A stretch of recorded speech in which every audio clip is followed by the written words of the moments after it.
Dr. Zakir, what about the fasting continuously through the day and the night? That's prohibited for Muslims, isn't it? As far as Wisal is concerned, fasting continues the day and night without breaking the fast. The Prophet said in Sahih Bukhari, volume number 3, Book of Fasting, Hadith number 1966, the beloved Prophet said that do not fast continuously day and night. He told it thrice, do not fast continuously day and night. The word is Wisal used here. So Sahaba say, but Prophet, don't you do it sometimes?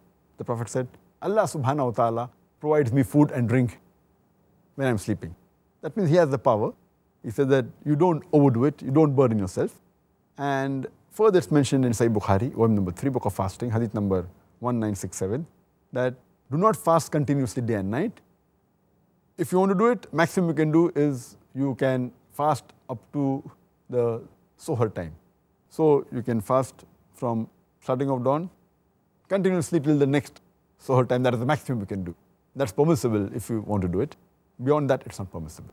Because again, it would not be medically right. It would cause damage to the body and other parts and the social aspect and religious aspect, etc.